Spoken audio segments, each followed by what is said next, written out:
Hey everybody. Um, I'm coming at you here with a new series entitled Spoiler Alert. Basic premise of the series is I'm going to talk to you about, rant about some movies that I feel either do or don't suck and why I feel that they do and don't suck. Hence the Spoiler Alert title, because in these special cases, I will need to go in depth and explain some of the facets of the story that work or don't work in order to explain why I do or don't like the film. So, to start it off, and the movie that gave me the idea to do this was a movie I watched last night called The New Daughter, starring Kevin Costner. So, without further ado, let us get into the meat and potatoes. Spoiler alert! So last night I was watching a bunch of, crappy horror movies because, it's October. It is, a week before Halloween. And I wanted to watch some horror movies. So that's what I did. I watched some horror movies. Um, I've been watching some of the classics, and I've been watching some new movies that I haven't seen yet because, of course, that's kind of what I like to do during the month of October, the spooky Halloweeny type stuff. I like to see if there's anything new that's awesome that I haven't discovered, or just anything new that sucks that I haven't discovered. I don't know.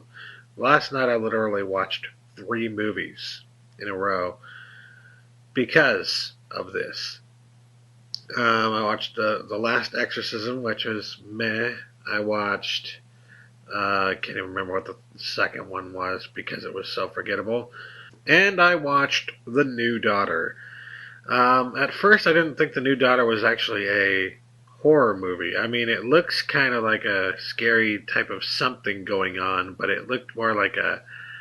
I mean, well, let's just put it this way: the box art, the poster, the movie poster, is probably one of the worst looking movie posters I have seen in a long freaking time. And it just does not give you any hints. And the story, the synopsis that you will get about this movie, will not do it justice. It will not explain what's going on because it seems like most of the people writing these synopses have not been paying attention to the movie. It doesn't really surprise me because the movie got a lot of poor ratings from people who did not understand the movie. But when I got into, I mean, I had to go and figure out whether or not it was actually a horror movie because it didn't really, specify that. So I looked it up, and yeah, it's a horror movie. So I said, all right, well, it's the month of Halloween, why not? Well, it's the month of October, not the month of Halloween, but you know what I mean.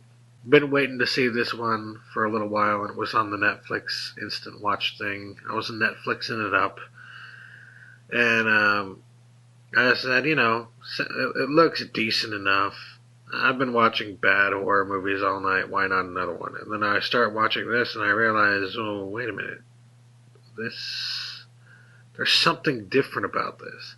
And here's where the spoilers come into play. So, if you're not a fan of spoilers and you want to see this awesome movie, and it is awesome, and you don't want it spoiled for you, just stop watching now. But there is a point in the movie about, it has to be in the first 15 minutes.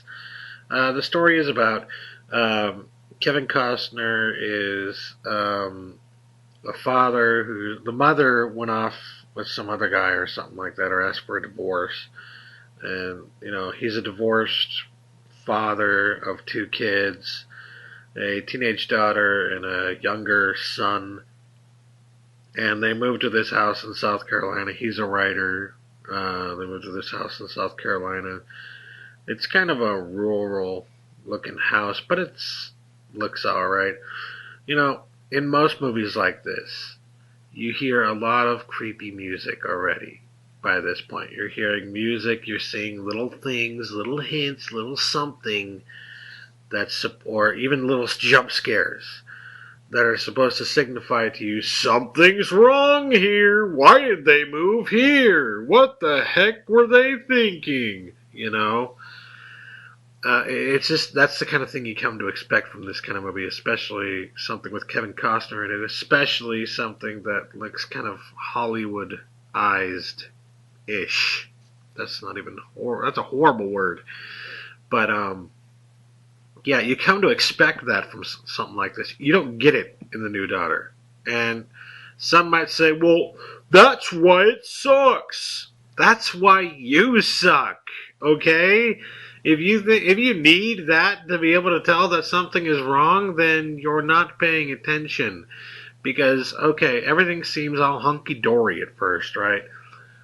But then they start hearing well, I don't think they really start hearing the sounds. I mean, the daughter looks outside and hears sounds like the first night, but you know, the sounds don't really start getting loud and freaky for a little while, I would say.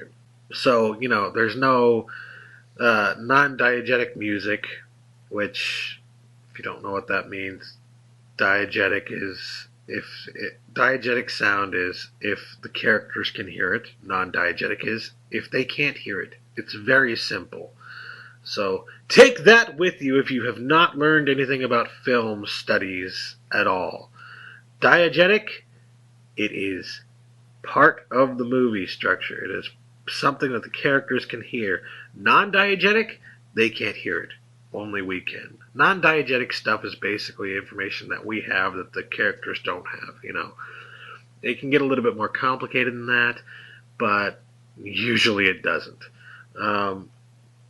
So what I'm saying here is there was no non-diegetic music, and there was very little diegetic sound or any sort of hint that there was something going on. It just seemed like, okay, they moved into this creepy old house, and you're able for yourself to decide and figure out that this house is creepy as fuck, and there's something weird about this house. But it's not hard to understand why a writer, especially one that eventually becomes known to be somewhat of an accomplished writer, would decide to move his kids out to maybe not the middle of nowhere, but to a much more rural area in a really nice big house. That seems to me to be something that a writer might do if they had the money to do it. So some of the people who were confused by this movie asked, well, how the hell did he get the money to get that house? What does he do for a living? Again, these people were not paying attention. It clearly states several times that he is a writer. It is a central point of the story. If you didn't get that, then you didn't watch the movie correctly. But yeah, he bought a house in a rural area. It seems likely enough, So on the first night when the daughter hears a sound outside her window, she goes to the window, she looks out, and she sees from across the fields, and the fields behind their house, I guess, she sees like this fog starting to crawl down like a small little hill or something like that. Starting to crawl down and, take over the area, as it were. And this isn't something to be like, oh my god, the fog is coming to get them or anything. No, it's kind of like a little creepy hint. Something's out there. I don't recall very much music at this point either. But this wasn't even what drew her to the window. She heard some kind of a creature-ish noise out there. I describe it as creature-ish because there wasn't really any, it was very much, there's like maybe an animal out there or something like that. So she went to check. She didn't see anything. She did hear, I think she heard like some noise coming from beyond the hill, but assumed, as anyone would probably, oh, maybe it's a coyote, maybe it's some kind of an animal out there, or whatever. So she closes the window, and when she closes the window, spoiler alert, this is very important information. when she closes the window, we see and hear slightly something moving away from her window. It seems to have some kind of like a humanish figure, but it's shrouded in darkness. We can't see what it is. It just kind of scuttles away from her window. And there's no explanation to what this is. There's no music to hint, bum, bum, bum, oh my god, there was something out there. There's nothing. It's just the sound of the creature. And this, to anybody who is used to horror films, is going to be very discordant. It's going to be very confusing. It's going to be, holy shit, it's going to take you out. It's going to be, oh my god, what the fuck was that? You know? Honestly, that's what a good horror movie should do. It shouldn't follow all the tropes that you've come to expect from the genre. No. It should try and surprise you with things you aren't expecting. And guess what? That's exactly what they did by not giving you any musical cues, by not giving you any cues at all, only allowing you to see, oh my god, something scuttled away from her window. What the fuck was that? I mean, honestly, that right there, that's how you set up a movie. That is how you set up a horror film. You don't need music, you don't need anything except for the sound of and silhouette of this creature scuttling away from her window to know, okay, there is definitely fucking something out there. What the fuck was that? And you really don't get to understand or see what that is until later in the film. But I think it, sets something up because all this time, I mean, it's a horror movie. You come into it knowing it's a horror movie. But at the beginning of it, it's just like, it seems very, seems like it's going to be a very slow moving thing, and then out of nowhere the filmmaker shocks you with a holy shit, what the fuck was that? And he doesn't even need any music to shock you. He just shows you he shows you this thing scuttling away. That to me is an artistic use of cinematography. That is an artistic use of mise-en-scène. That is brilliant filmmaking, in my fucking opinion. And there is something like a helicopter going overhead. They're looking for me. But just so I'm clear here, I'm not trying to say that anything new and different is therefore good and awesome. I'm saying that this particular choice made by the filmmaker was new and different, and at the same time it was awesome because it wasn't what we expected, which is why I take issue with some of the reviewers and some of the people who have been giving this film shit and saying that that they knew exactly what was going to happen, that it was predictable. Predictable? You're telling me that you go into this movie and you see this family moving into this old house. You know something's going to happen, but you're telling me you predicted that there would be no musical cues, that that there would be a creature outside this girl's window from the start, scuttling away with no musical cues, no nothing. You're telling me you predicted everything about this movie? You can go fuck yourself, because you know for a fact that ain't fucking true. I mean, there's nothing. I mean, I will say there are some predictable moments in this film. There are some moments that are like, okay, I saw that coming, or even okay, that was stupid. I mean, I'm not saying this is a brilliant movie, but if you think it sucks, then you don't know what the hell you're talking about. You didn't pay a freaking attention. I mean, I saw somebody saying that this film had no focus. No focus? You didn't think this was a focused film. It was entirely focused on the plot. There was no deviation from the plot. It went it went the way of the plot. It didn't veer off anywhere. Do you even know what focus fucking means, you douchebag? God damn it, I hate people like that. It definitely had a focus. It was focused on the fucking story that it was trying to tell. I don't know What made you think that it wasn't focused? But it was definitely freaking focused. I don't know why you seem to think that focused means something other than focused, but it doesn't. What the fuck? So needless to say, a lot of the people that have been giving this negative reviews don't know what the fuck they're talking about. And there are several examples of why they don't know what they're talking about, as I've just explained. They said it had no focus. This thing is entirely focused. It is extremely focused.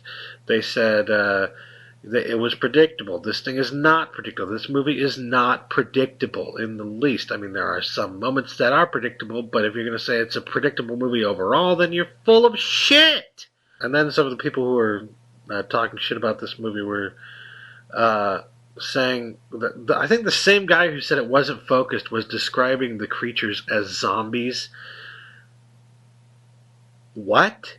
Did you not pay attention? Did you not notice that a scientist actually comes into play in the film and explains exactly what these things are? Did you walk out of the theater to go take a piss or something? I mean, you must have missed something, because it is fucking explained that these are not zombies. These are fucking creatures, okay? And then in the and there's just some brilliant framing and some brilliant sound editing in this film that if you don't pay attention, that you're going to miss it. And if you don't know anything about film, that you're not going to understand what the guy's trying to do, and that it's not cliche, it's not bad, it's not a bad thing just because you can't understand it. In fact, that's not cliche at all. But I feel like people are getting this misconception of what these typically used film terms actually mean. I mean, this fucker had no idea what the fuck focus meant. God. But one of the best examples of the framing and the sound editing that I can think of came in the end, and it was very much, a lot of these scenes are very reminiscent of something you might find in a Guillermo del Toro film, or a M. Night Shyamalan film. So, but when I mention M. Night Shyamalan, I'm not saying that it's got, oh, what a twist thing. No, I guess it kind of does have a what a twist moment, but it's not this whole slow build up to a lame ending or anything. It actually has a pretty damn good ending. Pretty good story. Well done, I would say. But when I say M. Night Shyamalan, I mean just the way that he shoots things. He definitely has a bit of an art to the way that he shoots things, or at least he used to before he became a big Hollywood, fucking douchebag. And it's very similar to, the early days of M. Night Shyamalan. It's very similar to the early days of Guillermo del Toro. Um, and a perfect example of that is the way that the film ends, which, again, spoiler alert, we see, I'm not going to give away exactly what happens, but I'm just going to give away the tail ending. We see the boy who is waiting for his father to come back from what he was doing. I won't explain that. But he's waiting outside, and there are these creatures around, of course, in the woods and everything. And the assumption, I guess, is that the creatures have been killed by the father. But this boy, he's holding a picture of his family close to him, because this kid is fucking traumatized, alright? He's scared out of his mind, and he's kind of a pussy to begin with, because his father keeps calling him honey and shit like that, which that was like the one thing that annoyed me. I mean, oh my god, could you coddle a boy anymore? Kid's gonna grow up to be really messed up, I don't know. But he was holding picture of his family for dear life, basically, on his body, on his chest or on his stomach, around there somewhere. I think it was in his stomach area. And it's at the end, and you hear these noises. You hear the noise of fire in the background, which is explained, so it's not, oh my god. And you see the fire silhouetted in the picture frame. And you hear, but you're also hearing noises of like creatures that are around. So you thought the creatures were dead. But you're also hearing noises of something moving around, and you see a figure coming from the fire towards him. And he says, "Daddy?" And, so the thought is, did he get away in time? Is that him? Is that his father walking towards the boy? Or what's going on? And you hear him kind of scuttling towards you hear the thing kind of scuttling toward the boy, and then you hear a noise from behind him, and a freaking creature comes up from behind him and starts screeching, and then the movie ends. Like that. Like that, just like that.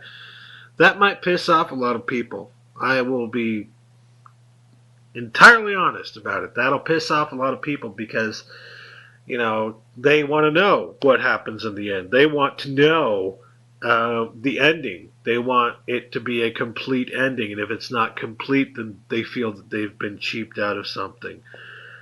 That's kind of the point in this case, okay? I think what you take away from here, from this final shot, is just the amazing framing. I mean, you've got the fire and the creature that we don't know if it's his father or another creature coming towards him. He doesn't even know that. But we see it silhouetted in the family picture. With the glass, the silhouette is showing us what he's seeing, basically. Sort of. And then we see an actual creature come up from behind him, and the scene ends and it goes to credits. But it all fits into this concept that it's what you don't know that scares you. You don't know what happened to that kid. You don't know what's going to happen or what happened to the father, and you see a creature, so you know that they're not all dead. So you don't know what happens, and that is terrifying.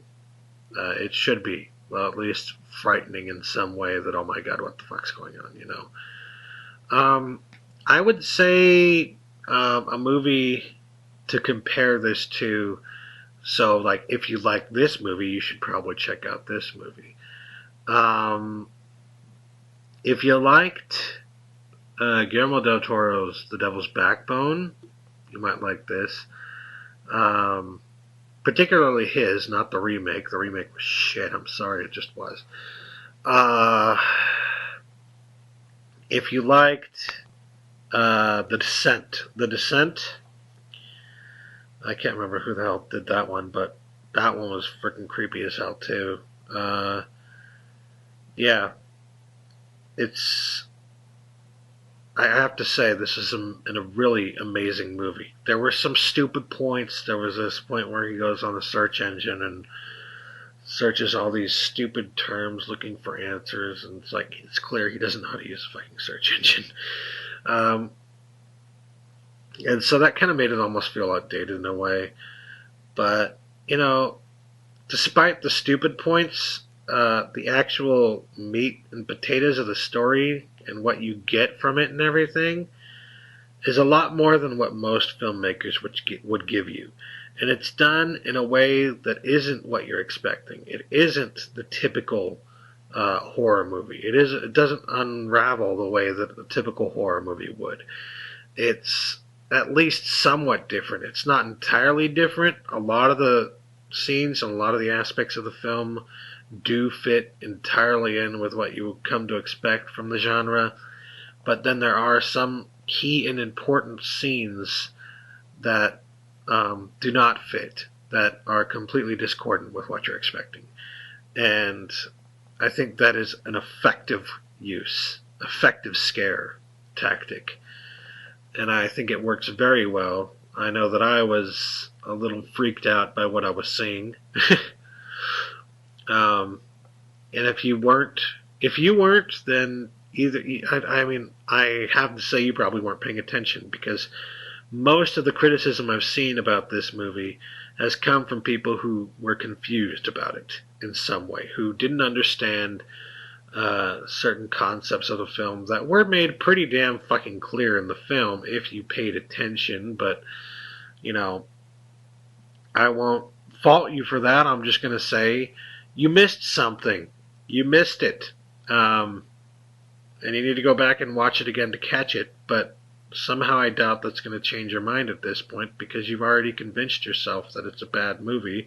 So you're going to go into it watching it expecting it to be a bad movie. And even if you find out what you were confused about, you're still going to be like, well, it's still a bad movie.